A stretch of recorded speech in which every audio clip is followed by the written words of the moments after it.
नमो नमः। भवतां सर्वेषां स्वागतम। आप सभी का स्वागत है संस्कृतायनम के इस फेसबुक समूह पर। और जैसा कि हम जानते हैं कि अनवरत रूप से एक व्याख्यान श्रृंखला को प्रारंभ किया गया है और आप सभी उस व्याख्यान श्रृंखला के सहभागी बनते चले जा रहे हैं। उसी व्याख्यान श्रृंखला का आज चौथा भाग आप सभी के सम्मुख लेकर हम सभी उपस्थित हुए हैं। संस्कृतायनम के इस फेसबुक मंच पर हम सभी आप सभी का हार्दिक अभिनंदन एवं स्वागत करते हैं और साथ ही हमारे आज के वक्ता डॉक्टर स्वतंत्र शर्मा जी का भी हार्दिक अभिनंदन एवं स्वागत। नमस्कार। योग जिसके द्वारा हम अपने ईश्वर के साथ मिल सकते हैं, ऐसा योग जिसके माध्यम से हम आध्यात्मिक, आदि भौतिक, आदि दैविक समस्त प्रकार के ऐश्वर्यों को प्राप्त कर सकते हैं।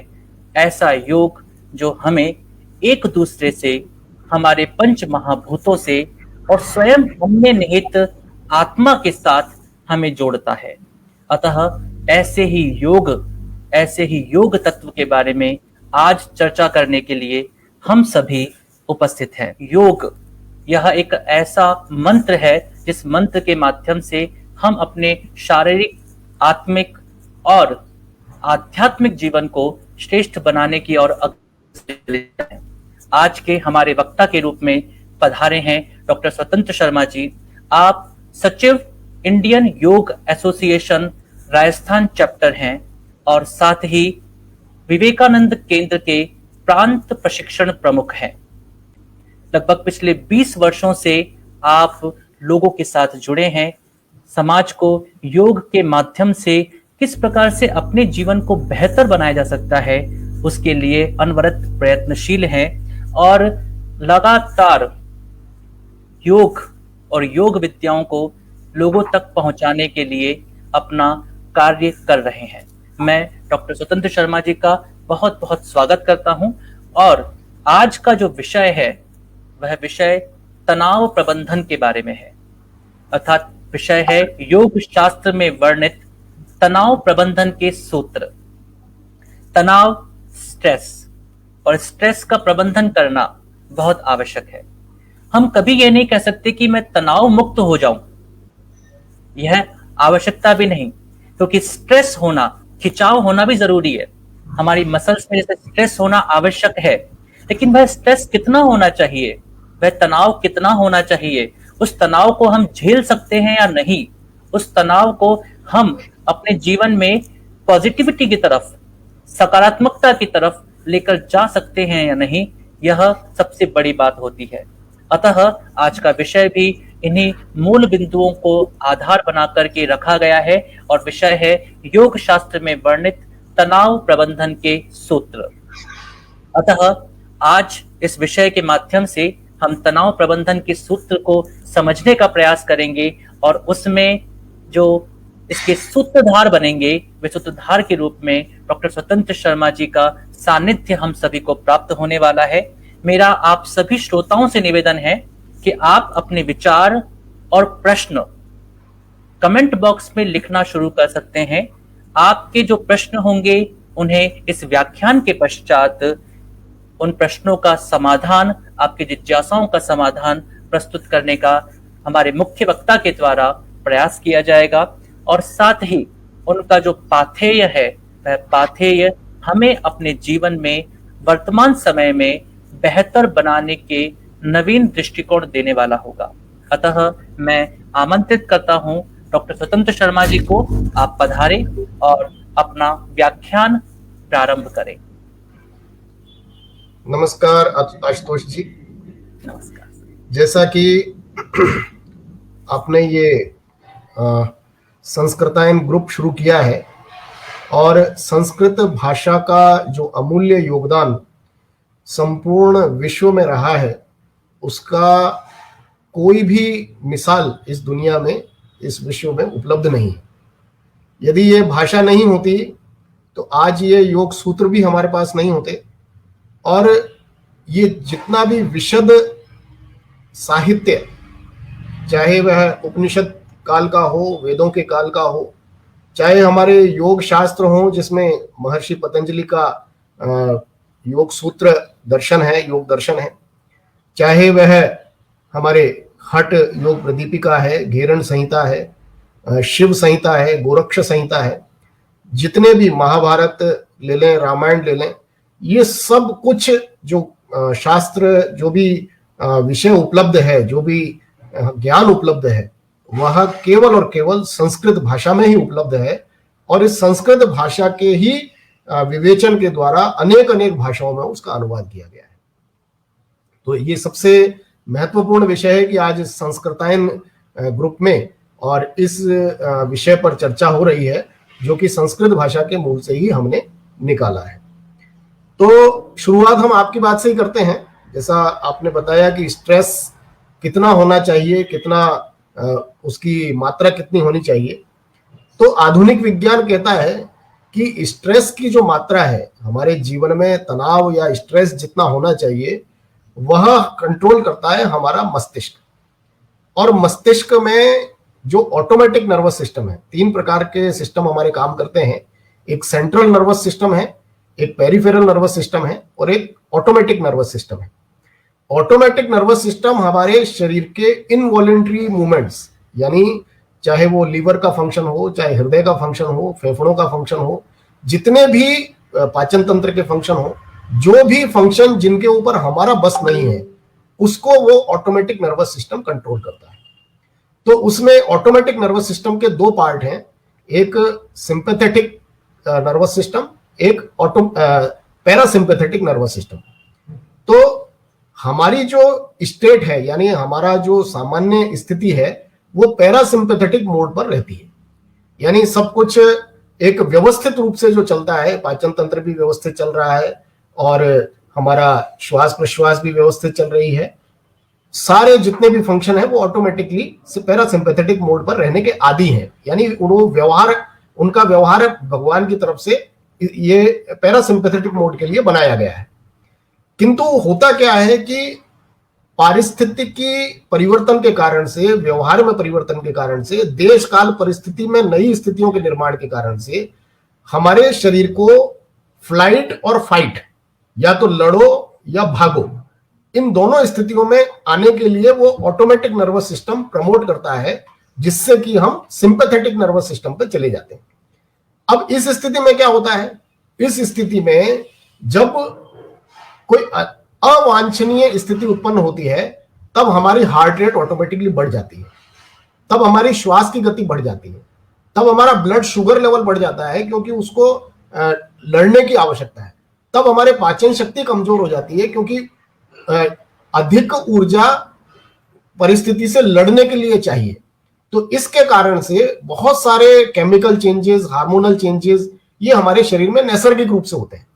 और फिर जब स्थिति सामान्य हो जाती है, वो उस स्थिति से हम तो या तो लड़ लेते हैं, या उसके कारण जो परिस्थितियों उनसे भाग करके हम दूसरी जगह चले जाते हैं, तब हमारे शरीर की स्थिति पुनः पैरासिम्पैथेटिक मोड पर आ जाती है। ये एक नॉर्मल फंक्शन है, ऑटोमेटिक फंक्शन है, इस पर हमारा कोई भी बस नहीं। अब होता क्या है कि ये स्थिति अगर लंबे समय तक बनी रहे, यानी सिंपैथेटिक मोड पर बार बार शरीर को जाना पड़े, बार बार उसकी जो नर्व्स हैं, शिराएं हैं, उसकी वो लगातार अगर उनमें ये ऐसा तनाव बना रहे, तब वो एक स्थायी बीमारी के रूप में वो प्रकट होने लगती है। पहले ये जो मन की स्थिति है वो आधि कहलाती है, और जब शरीर पर प्रकट होती है तो वो व्याधि कहलाती है। तो हम जब ये आंतरिक ऑटोमेटिक नर्वस सिस्टम के सिंपैथेटिक मोड पर जाते हैं, यानी मसल्स का, हमारा नस नाड़ियों का कड़ा हो जाना, सिकुड़ जाना, हमारी हार्ट बीट का लगातार अनियमित बना रहना, हमारे संपूर्ण जो तंत्रिका तंत्र है उसका अनियमित प्राण का प्रवाह होना, इस सब के कारण से हमारे जो मन में एक आदि का निर्माण होता है, वो दीर्घ काल में व्याधि में परिवर्तित हो जाती है। तो इसके लिए जब योग शास्त्रों में हम जब जाते हैं, तो योग शास्त्र में पहला सूत्र आता है, महर्षि पतंजलि कहते हैं, जब योग शास्त्र की शुरुआत करते हैं तो वो कहते हैं अथ योगा अनुशासनम। यानी जब हम योग की शुरुआत कर रहे हैं तो योग को उन्होंने एक अनुशासन बताया। इसको हम दूसरे रूप में माने तो योग अपने जीवन में आना है, इसका मतलब हमें अनुशासित होना है, हमको डिसिप्लिन होना है। वो डिसिप्लिन कैसे होगा कि जितना जितना हम प्रकृति के नजदीक रहते हैं, जितना जितना हम प्रकृति के साथ तालमेल के साथ रहते हैं, उतना उतना हम अनुशासित होते हैं।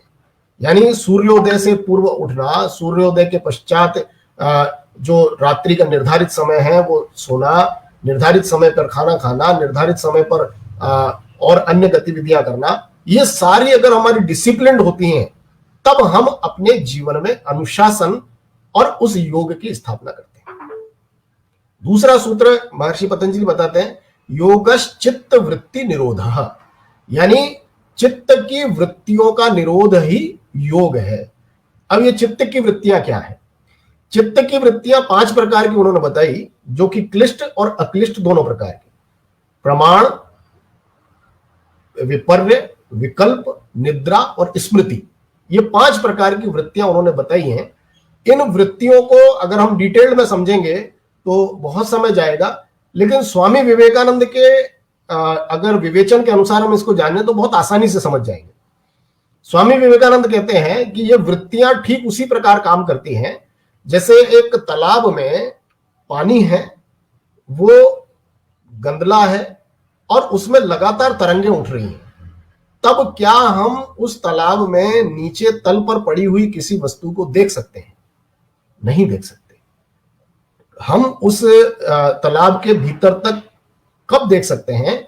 जब पानी एकदम निर्मल हो, स्वच्छ हो और तरंग रहित हो। तब हम, वो भले 20 फुट का, 30 फुट का, 100 फुट का भी तालाब होगा, तब हम उसमें नीचे तल पर पड़ी वस्तु को, किसी भी चीज को आसानी से देख सकते हैं। ठीक यही स्थिति हमारे मन की है।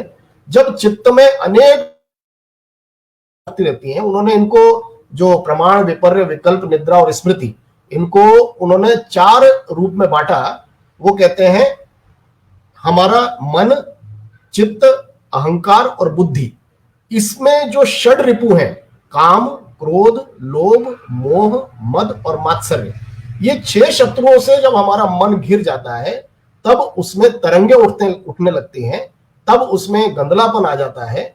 इसके कारण से हम आत्मा के सच्चे स्वरूप, आत्मा का ही स्वरूप है, उसका हम आभास नहीं कर पाते हैं, उसका हम दर्शन भी नहीं कर पाते, या उसके साथ में हम तादात्म्य स्थापित नहीं कर पाते, जिसके कारण से हमारा मन सदैव विचलित रहता है, वृत्तियां उत्पन्न होती रहती हैं, वो हमारे पूरे चित्त को आवरण युक्त कर लेती हैं, आत्मा के ऊपर छा जाती हैं, जिसके कारण से हम अपने सच्चे स्वरूप से दूर हो जाते हैं और इन सांसारिक स्थितियों में, तनाव की स्थितियों में, अनडिसिप्लिन्ड लाइफ की ओर हम धीरे धीरे बढ़ने लगते हैं।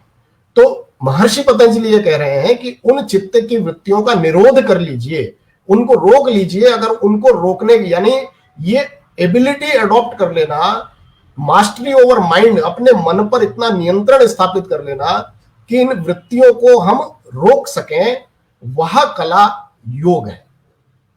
और इसका परिणाम क्या होगा?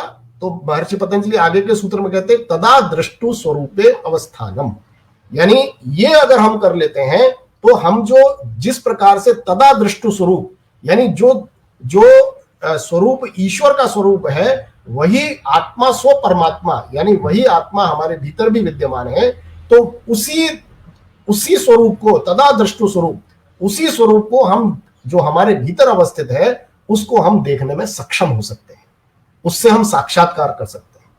लेकिन यह होगा कैसे? इसके लिए अगला सूत्र महर्षि पतंजलि बताते हैं कि अभ्यास वैराग्याभ्याम तन्निरोधः, इसको करने के लिए नित्य अभ्यास की आवश्यकता है और मन में वैराग्यपूर्ण स्थिति लाने की आवश्यकता है।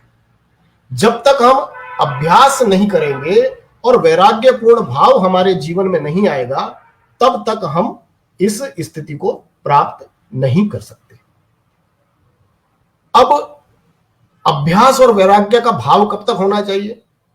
तो महर्षि पतंजलि अगले सूत्र में बताते हैं, स तु दीर्घ काल, ऐसा कब तक करना है? दीर्घ काल तक। और कैसे? निरंतरता के साथ, सत्कारा यानी श्रद्धा भाव से, सेवितो उसका अनुसरण करते हुए जब हम दीर्घ काल तक निरंतरता के साथ श्रद्धा भाव से जब योग का हम आचरण करते हैं, व्यवहार करते हैं, तब जाकर के हम दृढ़ होते हैं, दृढ़ भूमि ही।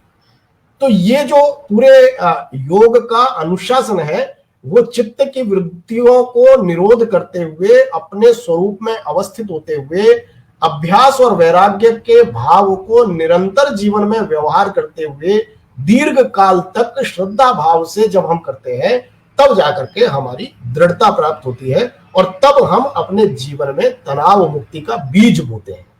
ये तनाव मुक्ति का बीज। अब वर्तमान काल में क्या है, यहां तो ये हमारी बात हो गई कि आदर्श स्थिति क्या है, लेकिन वास्तव में वर्तमान काल में क्या है। ये जो सूत्र हम समाधिपाद का ले रहे हैं, 30वां सूत्र है, ये मुझे लगता है कि महर्षि पतंजलि ने शायद, क्योंकि वो भविष्य दृष्टा थे, तो उन्होंने सोचा, उनको ये लगा होगा कि विश्व में कभी ऐसी महामारी आएगी कि हम इस सूत्र की मानव जाति को आवश्यकता पड़ेगी। तो मुझे लगता है कि ये शायद ये कोरोना को देखते हुए ही ये सूत्र महर्षि पतंजलि ने प्रतिपादित किया है। आज के परिप्रेक्ष्य में ये सर्वाधिक प्रासंगिक सूत्र है।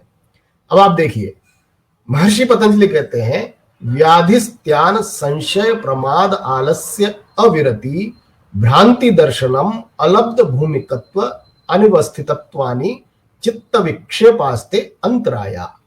यानी अंतराया क्या है कि हमारा मन जो है विचलित होता है, हमारा मन स्थिर नहीं रह पाता, बहुत ज्यादा उसमें विक्षेप हैं, चित्त की वृत्तियों के कारण से बहुत ज्यादा दोलायमान है।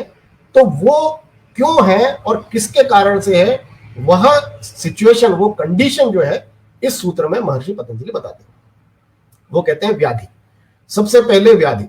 अब आज अगर हम व्याधि की बात करें तो वर्ल्ड हेल्थ ऑर्गेनाइजेशन ने स्वास्थ्य की एक परिभाषा दी कि health is not merely the absence of disease, किसी रोग की अनुपस्थिति ही स्वास्थ्य नहीं है।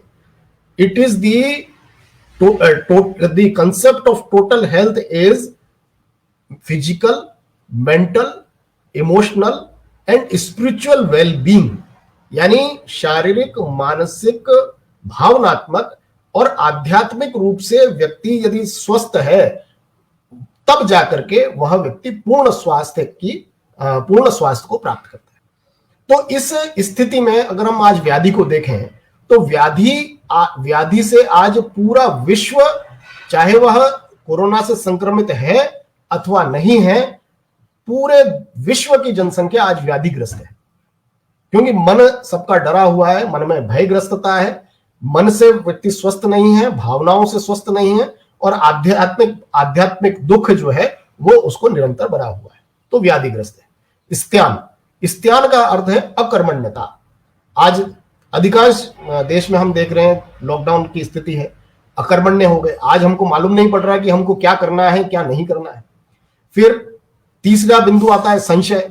नित्य टीवी में, अखबार में देखने पे हम अपने बुद्धि का इतना ज्यादा हमारा विचलन हो गया कि प्रत्येक क्षण हम संशय की स्थिति में है कि मेरा क्या होगा, पड़ोस में वो था, वो चला गया, ऐसा हुआ, मेरे रिश्तेदार में चला गया, अब मेरा क्या होगा। ये संशय निरंतर बना हुआ।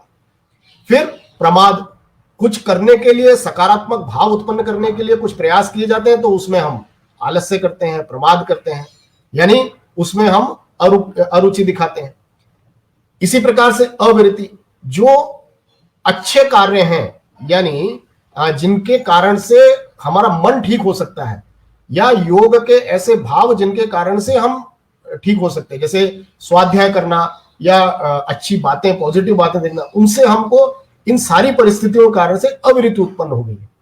भ्रांति दर्शन, यानी जो अच्छी बातें हैं उनमें कम रुचि रखना, यानी उन रुचि से मतलब उनमें ध्यान कम देना, लेकिन जितनी भी उल्टी सीधी बातें हैं, यानी आज सोशल मीडिया में इतनी सारी बातें आती है जो अप्रामाणिक हैं और उसके कारण से नित्य हमारे जीवन में भ्रांति का जो भाव है ये दृढ़ होता जा रहा है।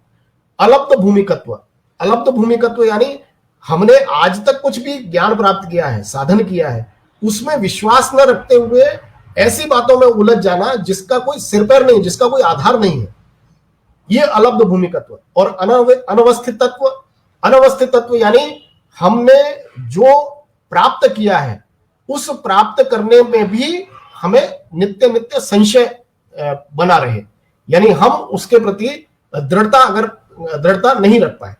तो ये 9 के 9 जो सूत्र हैं वो ये कहते हैं कि यदि ये 9 के 9 सूत्र, 9 के 9 अंतराय यदि हमारे मन में रहती हैं तो हम अपने जीवन के अंदर मानसिक जो आदि है वो हमारी बनने के जो संभावना है वो बहुत तीव्र हो जाती है।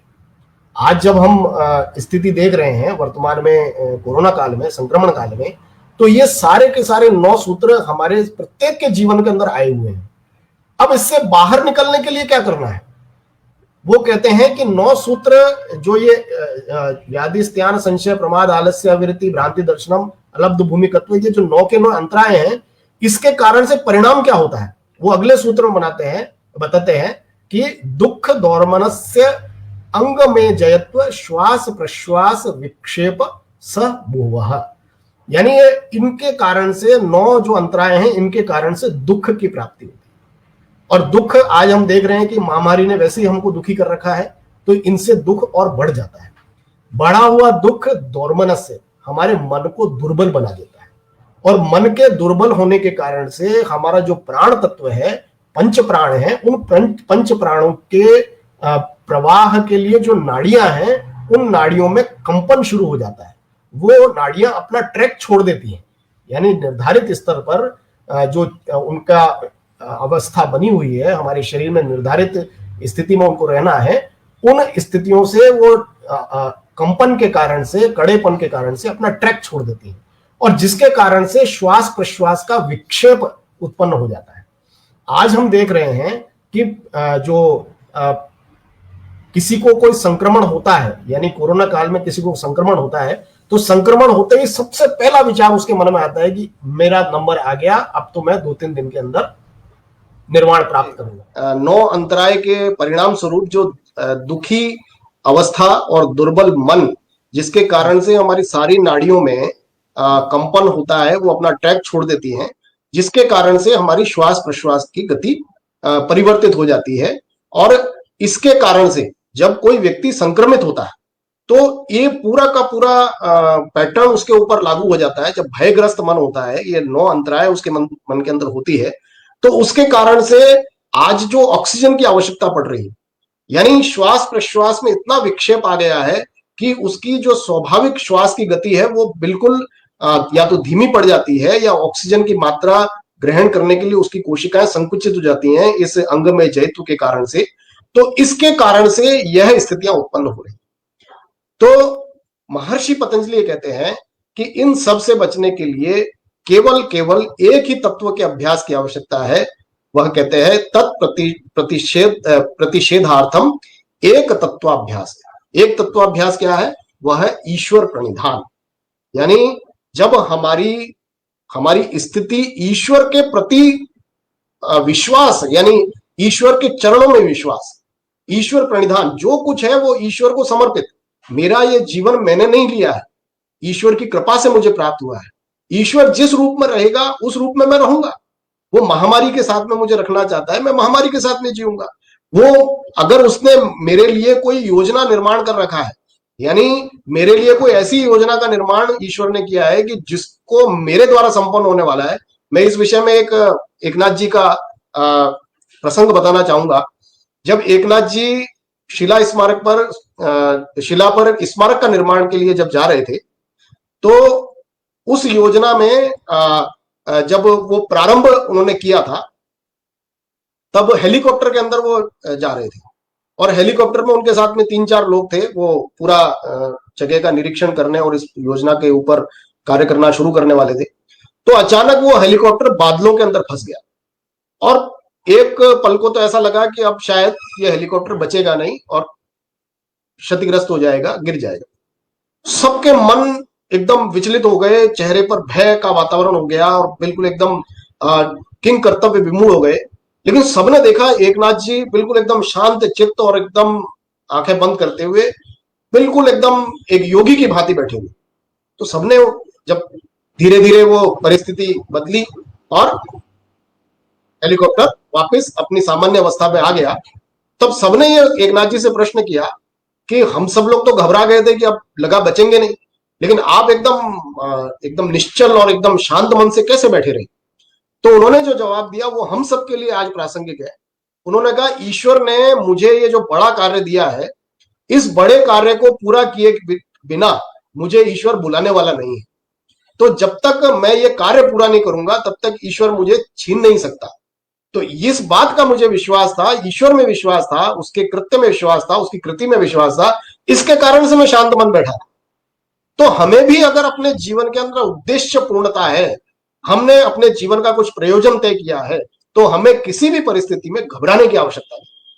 क्योंकि ईश्वर में एक तत्व अभ्यास, ये मैं नहीं कह रहा हूं, ये महर्षि पतंजलि लिख करके गए हैं, तत्प्रतिषेधार्थम, ये 9 अंतराय और 5 विक्षेप यानी 14 स्थितियों से बचने के लिए यदि हमें अपने जीवन के अंदर जो तनाव को समाप्त करना है, तो उसके लिए एक अभ्यास, तत्र प्रतिषेधार्थम, एक तत्व अभ्यास। तो इस एक तत्व के अभ्यास में अपनी दृढ़ता को स्थापित करते हुए और भाव मन के अंदर क्या लाने, वो कहते हैं कि मैत्री करुणा मुदितोपेक्षाणाम सुख दुख पुण्य अपुण्य विषयाणाम भावनातः चित्त प्रसादनम, यानी चित्त की प्रसन्नता, तनाव से मुक्ति कैसे होगी, उसका सूत्र महर्षि पतंजलि बता के गए। वो कहते हैं कि मैत्री करुणा मुदित और उपेक्षा, ये 4 प्रकार के भाव 4 प्रकार के लोगों के साथ हमको रखने हैं। यानी जो सुखी लोग हैं, जो आनंद पूर्वक जो जीवन बिताते हैं, उनके प्रति मित्रता का भाव हमारे जीवन में रहना चाहिए। जो करुणा, जो दुखी लोग हैं, सुख दुख, जो दुखी व्यक्ति हैं, दीनहीन व्यक्ति हैं, उनके प्रति करुणा का भाव हमारे होना चाहिए। जो पुण्यशाली व्यक्ति हैं, पवित्र आत्माएं हैं, उनको देखकर हमारा चित्त प्रसन्नता युक्त होना चाहिए, मुदित होना चाहिए। और जो अपुण्य हैं, अपुण्य विषयधारी हैं, उनके प्रति उपेक्षा का भाव अपना होना चाहिए। उनसे लड़ना नहीं है, उनकी उपेक्षा की। आज की परिस्थिति में हम देखते हैं कि मैत्री का भाव, उपेक्षा का भाव, मुदित रहने का भाव और करुणा का भाव वो परिवर्तित हो गया है। आज हम अपने जो मित्र जो आनंदित हैं, उनको देख करके हम ईर्ष्या करते हैं। आज कोई दीन दुखी व्यक्ति है, उसके प्रति घृणा का भाव हमारे मन में आता है। आज कोई भ्रष्टाचारी व्यभिचारी व्यक्ति है, उसकी हम उपेक्षा नहीं करते, उसका हम महिमा मंडन करते हैं। यानी पूरे के पूरा जो हमारा एक लाइफ स्टाइल का जो पैटर्न है, हमारे चित्त की स्थितियां हैं, हमारे भावनाओं की जो स्थितियां हैं, वो पूर्णतया बदल चुकी है। हमारी प्रायोरिटी बदल गई। तो इस प्रायोरिटी बदलने के कारण से ये जो एक सूत्र महर्षि पतंजलि बता के गए, ये अगर चित्त का प्रसादन, चित्त की प्रसन्नता अगर हमें धारण करनी है, तो ये भाव मैत्री करुणा मुदित और उपेक्षा का भाव सुख दुख पुण्य और अपुण्य व्यक्तियों के प्रति या उन स्थितियों के प्रति हमें रखना ही पड़ेगा। तो ये सूत्र हमें बता दिया। अब इस सूत्र की स्थापना के लिए हमें क्रिया योग में किस प्रकार से आना है, नेक्स्ट स्लाइड में अगर हम चलेंगे तो उसमें हम देखते हैं, वो कहते हैं तप स्वाध्याय ईश्वर प्रणिधानानि क्रिया योग है। तप करना यानी परिस्थितियों के अंदर आज हम सब अपने अपने घरों में बैठ करके तप ही तो कर रहे हैं। इस कष्ट को हम अगर सहन कर रहे हैं तो वो तप नहीं है, अगर हम इसको स्वीकार कर रहे हैं तब वह तप है। सहन करना कहीं ना कहीं हम उसमें कॉन्ट्राडिक्शन हमारा है। अगर हम उसको परिस्थिति को स्वीकार कर रहे हैं, हाँ ये मेरे भले के लिए, अगर हम मास्क पहन करके अपने घर से बाहर निकलते हैं तो ये तप है। अगर हम सोशल डिस्टेंसिंग के साथ में फिजिकल डिस्टेंसिंग अगर मेंटेन करते हैं, यह तप है। यदि हम बार बार हाथ धोते हैं अपनी सुरक्षा के लिए, तो ये तप है।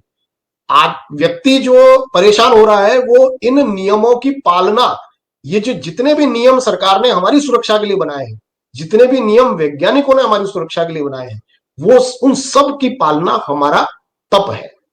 स्वाध्याय यानी अपने लिए चिंतन कि मेरे जीवन का प्रयोजन क्या है, मैं इस संसार में क्यों आया हूं और मैं इस संसार में ईश्वर की मेरे प्रति क्या योजना है, मेरे से क्या अपेक्षा है, नित्य इसका चिंतन करते रहना, ये स्वाध्याय। और ईश्वर प्रणिधान यानी ईश्वर को साक्षी मान करके ईश्वर के प्रति एक समर्पण का भाव रखते हुए प्रसाद बुद्धि से, यानी जो कुछ भी उसने दिया है उसको प्रसाद बुद्धि से स्वीकार करने का भाव, यह क्रिया योग है, व्यवहार में योग है, व्यवहारिक योग है। ये 3 प्रकार के उन्होंने सूत्र बताए हैं, तप करना, स्वाध्याय करना और ईश्वर प्रणिधान में अपनी बुद्धि को स्थापित करना। इस क्रिया योग को ही उन्होंने समाधि कहा है, और वो कहते हैं कि समाधि भावनार्थ क्लेश तनु करनार्थश्च।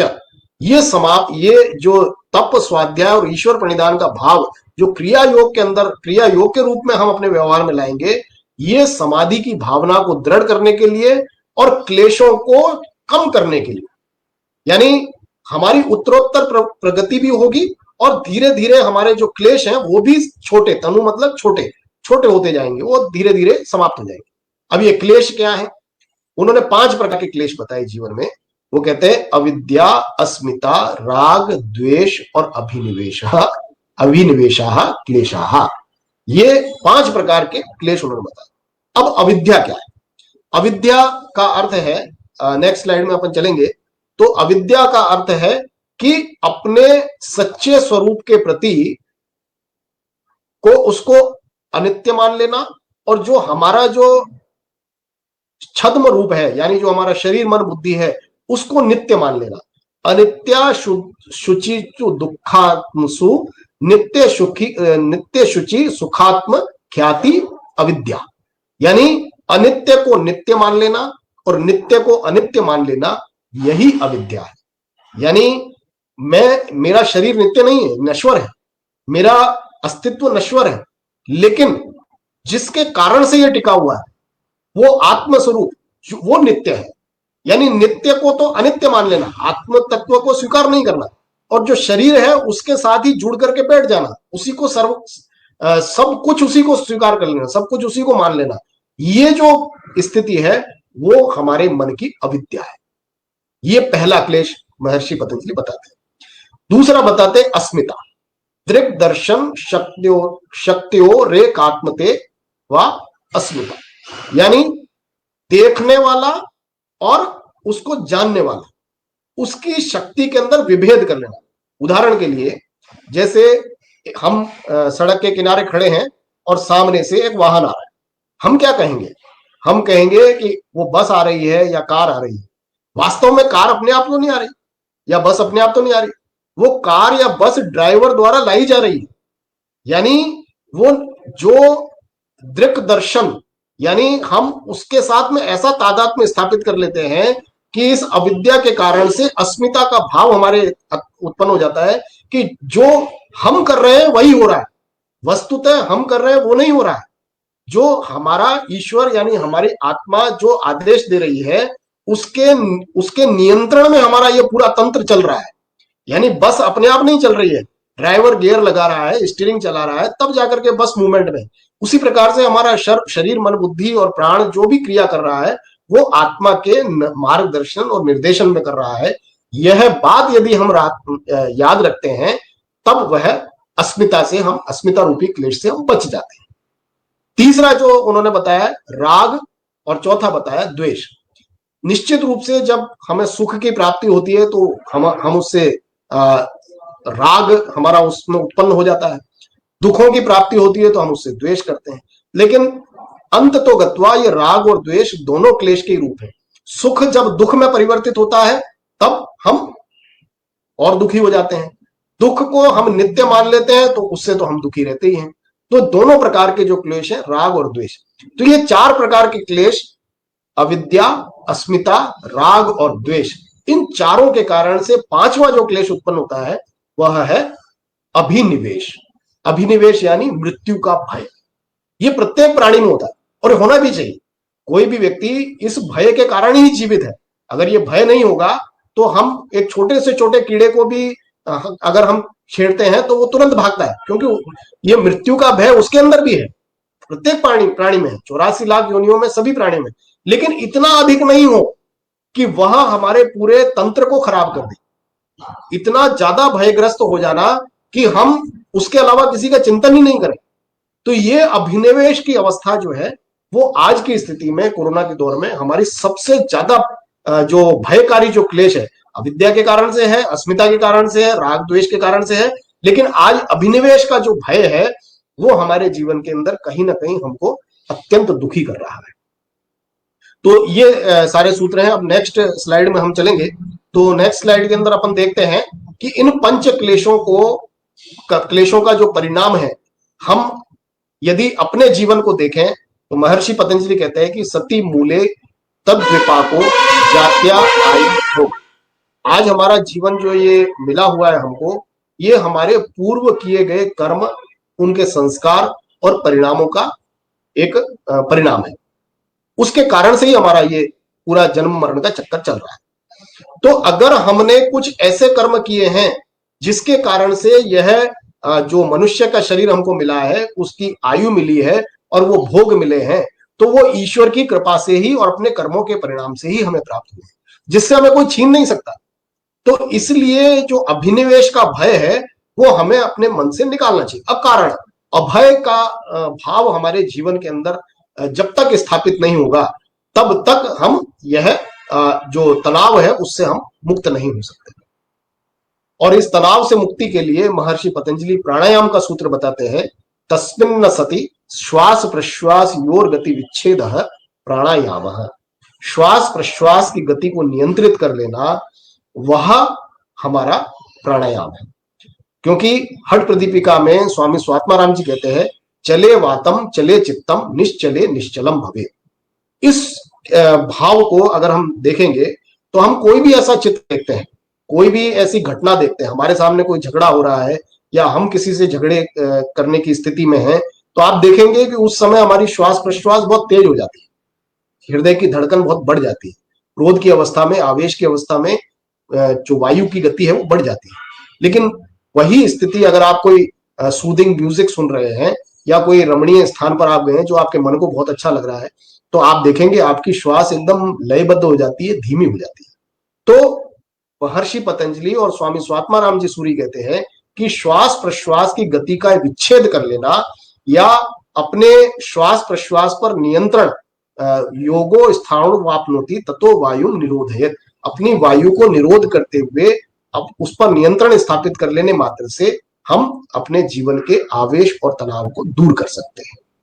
और इस रूप में जब हम इस सूत्रों को लेते हैं तो भगवान कृष्ण की वो वाणी याद आती है हमको कि योगस्थ कुरु कर्माणि संगम त्यक्त्वा धनंजय सिद्ध्य असिद्ध्यो समो भूत्वा समत्वम योग उच्यते।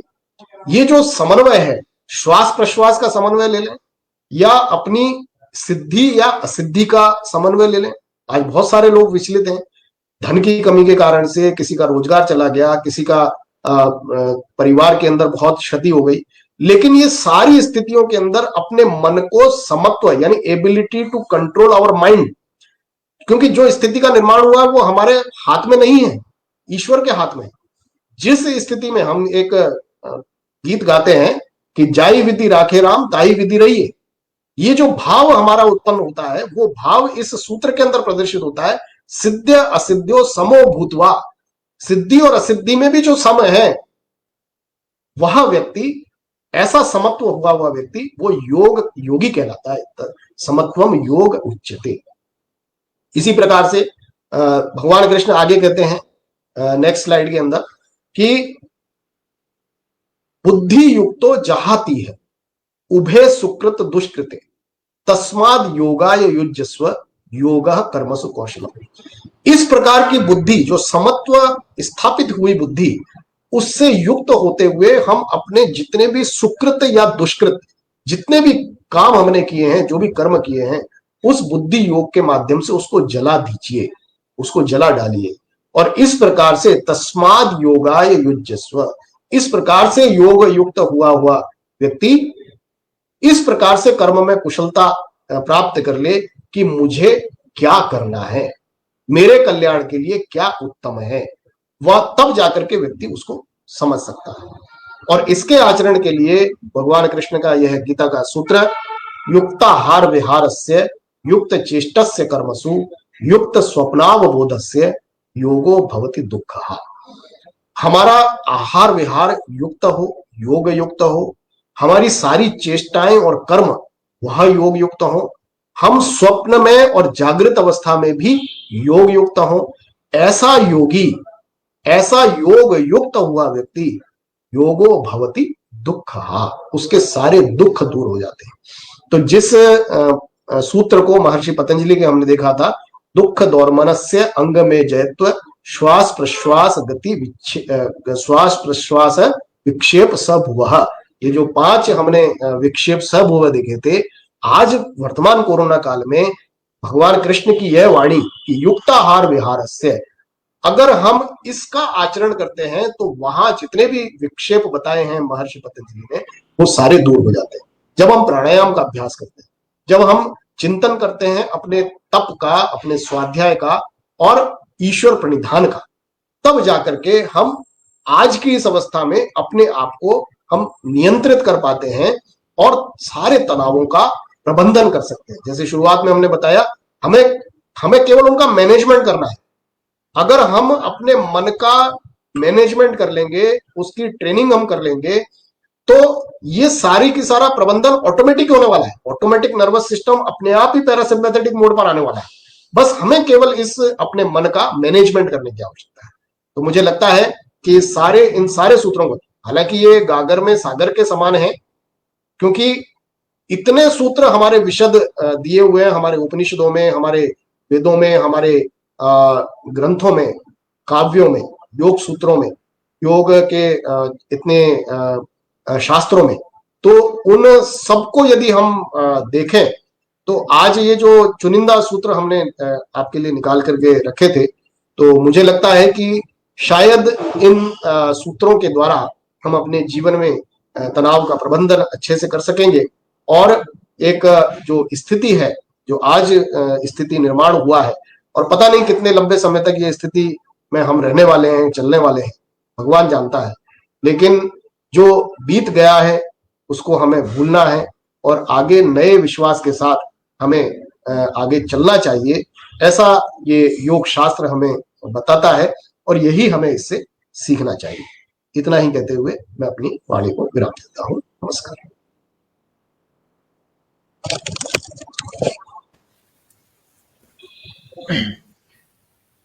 सर, आपका बहुत बहुत आभार और धन्यवाद।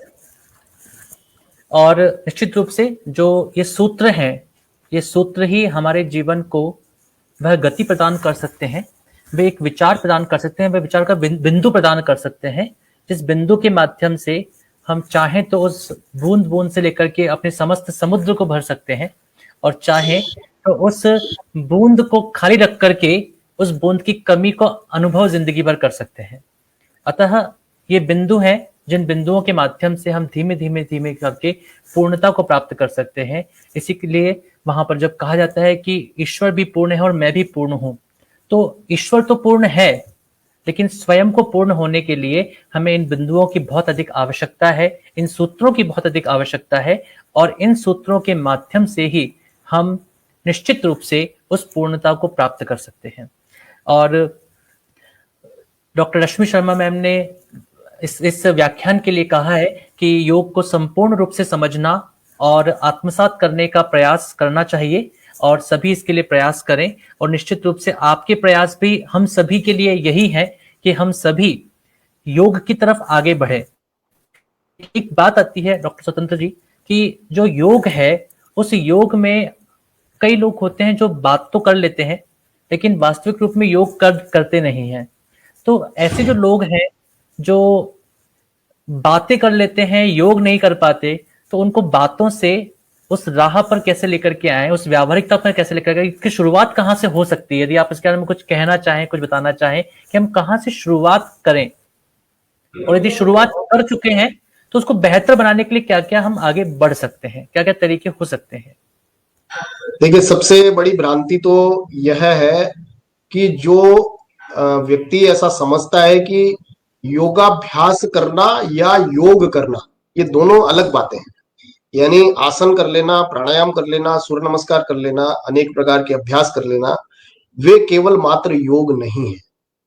जीवन के अंदर हम यदि सम स्थिति लाना चाहें तो हम 24 घंटे योग में स्थिति में रह सकते हैं। इसके लिए महर्षि पतंजलि एक बहुत सुंदर सूत्र बताते हैं कि जब आप काम कर रहे हो तो अपना पूरा का पूरा ध्यान उस काम में लगा दीजिए, और जब आप काम नहीं कर रहे हो तब आप अपना ध्यान श्वास प्रश्वास, क्योंकि ये जो श्वास प्रश्वास हमारा चल रहा है ये 24 घंटे चल रहा है, हम अपने ध्यान को दूसरी स्थिति में दूसरी जगह न लगा करके श्वास प्रश्वास के उसमें लगाएं। यदि हम 1 मिनट भी अगर इस अवस्था में बैठे, आपके जितने भी दर्शक अभी देख रहे हैं, मैं चाहूंगा एक बार इसको हम प्रैक्टिकल करके अनुभव करेंगे तो ज्यादा अच्छा लगेगा। आप एक बार बिल्कुल। कमर सीधी करके बैठ जाइए, आंखें जी। बंद कीजिए, और जैसा मैं कहता हूं वैसा आप करने का प्रयास कीजिए। हम 1 मिनट का अभ्यास करेंगे। आप धीरे धीरे अपने ध्यान को श्वास पर ले आइए, पूरे गहराई से श्वास को भरिए, धीमा धीमा पूरा भरिए, और पूरा भरने के बाद उसको तिनका तिनका करके छोड़िए, बिल्कुल एकदम बहुत माइन्यूटली विद कंट्रोल, तिनका तिनका करते धीरे धीरे धीरे धीरे छोड़िए। जब श्वास पूरा खाली हो जाए वापस धीरे धीरे श्वास को भरिए, फेफड़ों के निचले मध्य और ऊपरी भाग को पूरी तरह फुला लीजिए, और फिर रुकते हुए धीरे धीरे पुनः तिनका तिनका करते हुए एक एक ड्रॉप जैसे श्वास को हम छोड़ रहे हैं, गिनते हुए श्वास को छोड़िए।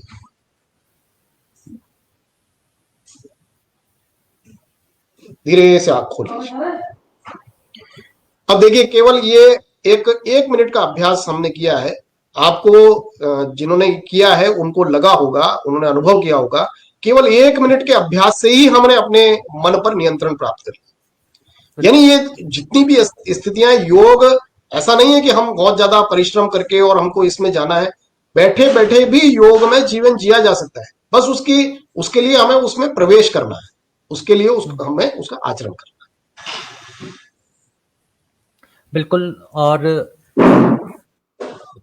कई साथी हैं जो कि इसके बारे में कमेंट भी कर रहे हैं और बता भी रहे हैं कि आपका ये व्याख्यान कैसा रहा। तो उनमें से रमा दत्त जी हैं, और रमा दत्त जी ने लिखा है कि, इनका कमेंट सामने लेकर के आ जाता हूं। उन्होंने लिखा है कि ज्ञानवर्धक प्रस्तुति वर्तमान पीढ़ी के लिए अति उपयोगी। हमें अपनी शिक्षा पद्धति में व्यावहारिक ज्ञान की आवश्यकता है। तो वर्तमान शिक्षा पद्धति में जो योग है, उस योग को इम्प्लीमेंट करने के लिए कुछ यदि प्रयास किए जा रहे हैं, और यदि आप उसके बारे में कुछ बता सकें तो वो कैसे, हम छोटे बच्चों को कैसे हम इसके लिए तैयार कर सकते हैं। देखिए, आज जो नई शिक्षा पद्धति, आप सभी क्योंकि आप भी शिक्षा जगत से जुड़े हुए हैं, मैं भी विश्वविद्यालय से जुड़ा हुआ हूं, हम सभी जानते हैं कि वर्तमान जो सरकार ने नई शिक्षा पद्धति लागू की है वो एक्टिविटी बेस्ड जो हमारी पढ़ाई है उसके ऊपर उन्होंने फोकस किया है। और जब हम किसी भी एक्टिविटी में जुड़ते हैं, चाहे वह स्किल डेवलपमेंट के माध्यम से हो, चाहे उसको समझने की दृष्टि से कुछ एक्टिविटी हो, तो उन सब में हमारी क्रियात्मकता झलकती है। और जो हमने सूत्र देखा था महर्षि पतंजलि का, क्रिया योग, तपः स्वाध्याय ईश्वर प्रणिधान, क्रिया योग, यानी क्रिया का अत्यंत महत्व है। अगर अकर्मण्यता की तरफ जाते हैं, जो शिक्षा पद्धति अकर्मण्यता की तरफ लेकर के जाती है, जो शिक्षा पद्धति केवल बाबू बना रही है, क्लास ऑफिस में बैठ करके केवल कलम घिसने वाला बाबू बन रहा है, और धीरे धीरे समय के साथ उसका जो मस्तिष्क है वो भी क्षीण होता जा रहा है। कोई रचनात्मकता, ज्ञानात्मकता और उसकी क्रियात्मकता अगर विलुप्त होती जा रही है, तो उस शिक्षा पद्धति की भारतीय जो ज्ञान परंपरा है उसमें कहीं उसका स्थान नहीं है। आज हम प्राचीन काल से भी देखते हैं तो गुरुकुल पद्धति में 64 कलाओं का वर्णन आता है। यानी कोई भी विद्वान है वो लकड़ी काटने से लेकर के धागा पिरोने तक, लड़ाई के क्षेत्र में, चाहे वो योग के क्षेत्र में हो, चाहे 64 कलाओं में जब वो निपुण होता है तब जाकर के वो किसी भी कला का विकास करके अपने रोजगार का साधन उसको बना सकता है। तो ये इसी प्रकार की कलाओं का निर्माण करने की दृष्टि से वर्तमान जो शिक्षा पद्धति आई है उसमें योग को भी अनुपम स्थान दिया गया है। योग के माध्यम से आज पूरी दुनिया भारत से टेक्नोलॉजी लेने के लिए लालच नहीं है। पूरी दुनिया भारत से कोई वैज्ञानिक विकास के क्षेत्र में आगे बढ़ने की उम्मीद नहीं रखती। निश्चित रूप से ऐसा नहीं है कि हमें नहीं करना चाहिए, हमें करना चाहिए, लेकिन पूरी दुनिया की अपेक्षा है कि भारत हमको जीवन जीने की कला सिखाए, भारत हमको वो राह दिखाए जिससे आध्यात्म के पथ पर आगे बढ़ा जा सकता है, जिससे मन की शांति प्राप्त हो सकती है। आज दुनिया में दुनिया से जितने भी लोग भारत में आते हैं वो इसी आध्यात्म की तलाश में आते हैं। आप देखिए ऋषिकेश के अंदर हमारे हरिद्वार के अंदर अनेक अनेक जो विदेशी लोग हैं वो नागा साधु बनकर के आज घूम रहे हैं। तो किस लिए घूम रहे हैं? उन्होंने देखा कि भौतिकता के अत्यधिक एफ्लुएंसी के अंदर शांति नहीं है।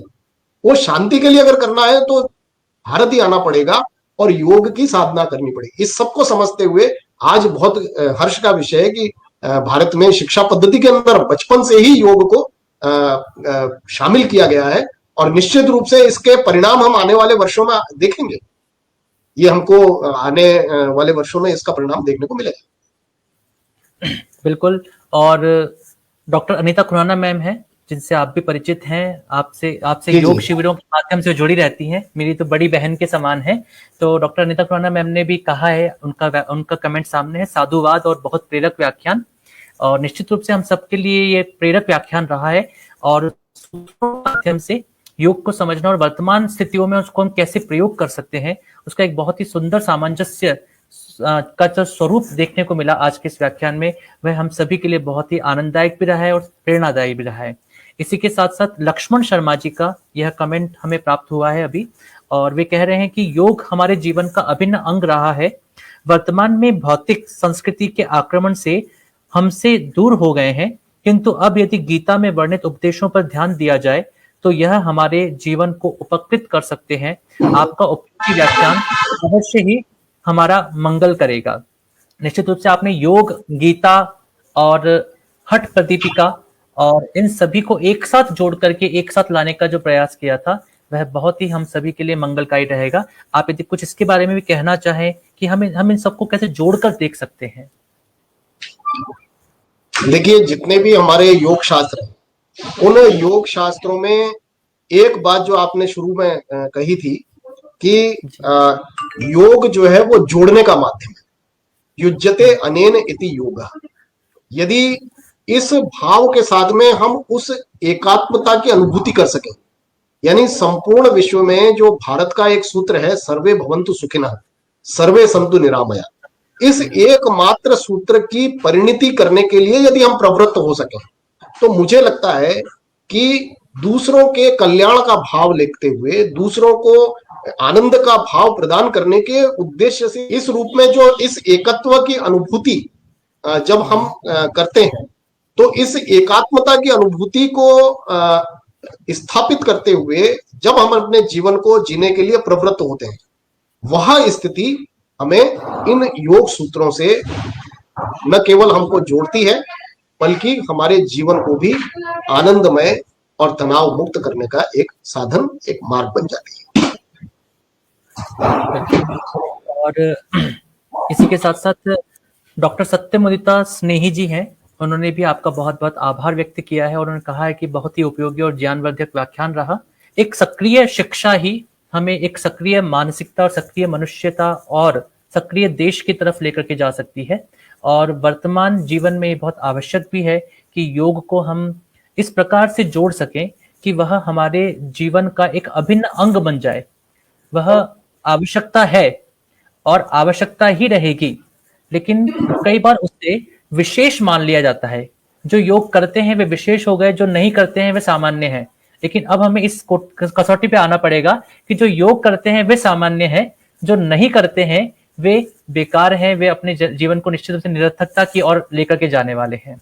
तो आज के आपके इस व्याख्यान में हम अंत में एक सार के रूप में चाहते हैं कि आप सार के रूप में हमारे दर्शकों को क्या देना चाहते हैं कि इस व्याख्यान के माध्यम से किस प्रकार से वो योग से जुड़े और किन योग करते हुए किन किन बातों का ध्यान रखें, और वर्तमान जो कोविड की स्थिति है, कोरोना की जो स्थिति है, उस स्थिति में योग के माध्यम से कैसे बेहतर जीवन को जी सकते हैं। तो आपका अंतिम जो है सार कथन। देखिए, सार कथन में मैं ये इतना ही कहूंगा कि हमें उस परम पिता परमेश्वर की सत्ता के ऊपर सदैव अटूट विश्वास रखना है। हमारे साथ जो भी होगा वो अच्छा होगा और ईश्वर के द्वारा हमारे लिए बेहतरीन होगा। इस बात को हमें सदैव दृढ़ रखना है और कभी भी भयभीत नहीं होना है। ये जो भय है, इस भय को अपने जीवन से निकाल फेंकना है। और जितनी भी भयग्रस्त स्थितियां उत्पन्न करने वाले जो साधन है, यानी टीवी पर अनावश्यक रूप से समाचार देखते रहना, अखबारों को बार बार पढ़ना, उसमें छपे हुए चित्रों को देखना, सोशल मीडिया पर इसी प्रकार की खबरें ढूंढना, ये सारे की सारी स्थितियां हमारे मन को दुर्बल कर रही हैं। मैं आपके माध्यम से कहना चाहता हूं कि सकारात्मकता जीवन के अंदर इम्यूनिटी को बढ़ाने का एक सबसे बड़ा सुंदर साधन है। आप काढ़ा पीजिए, आप बड़े बड़े उपाय कीजिए, उससे इम्यूनिटी 5-10% इंक्रीज होगी। लेकिन यदि आप तनावग्रस्त रहते हैं, भयग्रस्त रहते हैं, सदैव चिंताग्रस्त रहते हैं, तो आपकी इम्यूनिटी 50%, 60% तक डाउन हो जाती है। तो हमें एक नारा आता है, बिजली विभाग वाले कहते हैं कि ऊर्जा का संरक्षण ही ऊर्जा का उत्पादन है। तो हम ये ऊर्जा का संरक्षण करें, उसको अपव्यय नहीं करें, अपनी इम्यूनिटी को जाया नहीं करें, अनावश्यक रूप से तनाव में रह करके, चिंता में रह करके, भय की स्थिति में रह करके। तो मेरा इस योग जो तनाव प्रबंधन के जो सूत्रों के अंदर इसका निचोड़ जिसको मैं कहता हूं, उसका निचोड़ यही है कि हम अभय बने, ईश्वर की उस सत्ता पर विश्वास रखें और अपने जीवन को अच्छे और बेहतरीन करने के लिए हम आशावादी दृष्टिकोण अपनाएं। इसी आशावाद को, क्योंकि उम्मीद पर ही दुनिया कायम है, बहुत सारी परिस्थितियां निकल गई हैं, अनेक अनेक महामारियों से पूरा विश्व जूझा है। आप प्राचीन काल से लेकर के आज तक की स्थितियां देख लीजिए, ऐसा कभी भी नहीं रहा कि कोई महामारी बहुत समय तक टिकी रही हो। ये आई है, ये भी चली जाएगी, लेकिन हमें अपने मन को दृढ़ रखना है, बस यही। निश्चित रूप से हमें अपने मन को दृढ़ रखना है, और यह दृढ़ता के लिए जो उपाय हैं वे उपाय हमें करते चले जाने हैं। और इन उपायों में से ही योग एक सर्वप्रमुख उपाय है, जिस उपाय के माध्यम से हम उस दृढ़ता को ही प्राप्त करेंगे, न केवल आत्मिक दृढ़ता को अपितु शारीरिक दृढ़ता को भी प्राप्त करेंगे। हमें ऑक्सीमीटर या ऑक्सीजन खोजने की जरूरत नहीं पड़ेगी, वह हमारे फेफड़ों के अंदर, हमारे शरीर में बहुतायत में पहले से ही विद्यमान रहेगी। और यह ही आज की आवश्यकता है, क्योंकि प्रकृति ने हमें सब कुछ दिया है। उस प्रकृति से हम जितना हमें आवश्यक है उतना ही ग्रहण करें। सिलेंडर में भर भर के उसको हमें दिया जाए, यह उचित नहीं है। और हम प्रयास करें अपने जीवन को ऐसा बनाएं जिसके माध्यम से हमें उस प्रकृति को उस विकृत अवस्था से पुनः स्वीकार करने की आवश्यकता न रहे। हम प्रकृति के पुरुष हैं, प्रकृति के व्यक्तित्व हैं, प्रकृति के मनुष्य हैं, और प्रकृति में रह करके ही अपने योग के माध्यम से उस प्रकृति से जुड़े रहें। आपका व्याख्यान बहुत बहुत आनंददायक भी रहा, साथ ही बहुत कुछ सिखाने वाला भी रहा, हम सभी के लिए प्रेरणा के नए स्रोत के रूप में रहा है। आपका बहुत बहुत आभार एवं अभिनंदन कि आपने आज हमें समय प्रदान किया। और साथ ही अब हम कल्याण मंत्र के द्वारा, क्योंकि आपने भी इस श्लोक को कहा, तो हम सभी एक दूसरे का कल्याण हो, संपूर्ण विश्व का कल्याण हो, इसी उद्देश्य को लेकर के हम सब एक दूसरे के कल्याण की भावना से ओतप्रोत होते हुए इस कल्याण मंत्र को करते हैं और उसके पश्चात इस सभा का विसर्जन करते हैं। ओम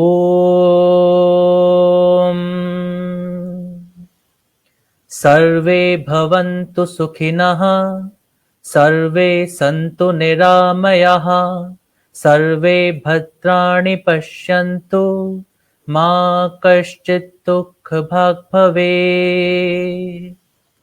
ओम शांतिः शांतिः शांतिः। यह वीडियो आपको जल्द ही संस्कृतायनम के YouTube चैनल पर भी उपलब्ध होगा। और आप सभी का बहुत बहुत आभार। नमो नमः। शुभम भवतु। पुनर्मिलामः।